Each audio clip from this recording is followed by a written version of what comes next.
अनेकदा कुणाचा तरी जीव वाचवण्यासाठी रुग्णवाहिकेची सायरन वाजवत धावपळ सुरू असते.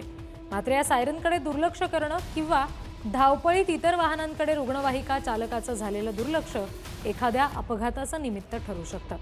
जम्मू काश्मीरच्या बनिहाल टोल प्लाझाजवळ अशीच एक घटना घडली. रुग्णवाहिका चालकानं अगदी मध्येच यू टर्न घेतलाय आणि याच वेळी समोरून एक टेम्पो येताना दिसतोय. या दोन्ही वाहनांची जोरदार धडक झाली. हा अपघात इतका भीषण होता की यामध्ये 3 जण जखमी झाले. त्यापैकी एकाची प्रकृती अत्यंत गंभीर आहे.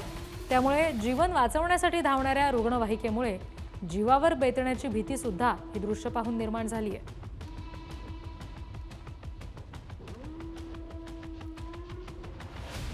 आजकाल दुचाकी चोरीचं प्रमाण जरा जास्तच वाढलंय. दुचाकी चोरीचे कित्येक व्हिडिओ रोज समोर येतात. तसाच काहीसा हा व्हिडिओ. ही दृश्य आहेत आपल्याच पुण्यातली. पुण्याच्या एका नामांकित दैनिकाच्या कार्यालयाबाहेरून होणारी ही दुचाकीची चोरी बघा.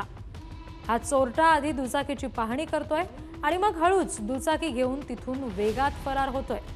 त्यामुळे दुचाकींची सुरक्षा हा आता जरा जास्तच गंभीर मुद्दा बनत चाललाय असंच म्हणावं लागेल.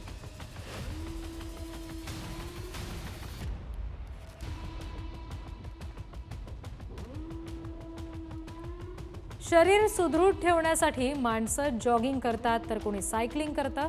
मात्र हा क्रेज हल्ली चोरांमध्ये वाढलाय की काय असाच प्रश्न उपस्थित होईल. कारण हा नागपुरातला चोर बघा. तो एका इमारतीच्या पार्किंगमध्ये आला.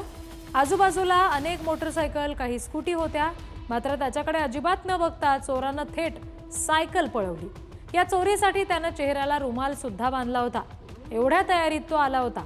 आणि कशासाठी? तर सायकल चोरण्यासाठी. या चोरीमुळे मात्र सायकल ही आता घराबाहेर पार्क करणं अवघड होऊन बसलंय.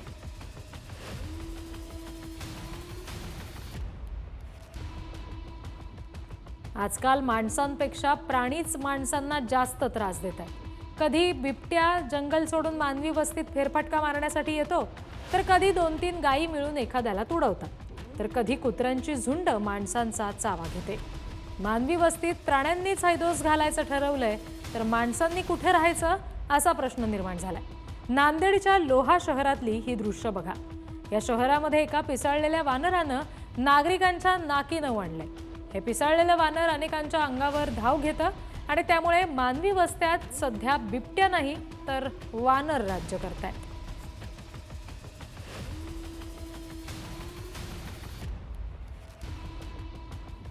किराणा सामानाचं दुकान म्हटलं की महिनाभराच्या किराण्याची आठवण तुम्हाला नक्कीच येईल.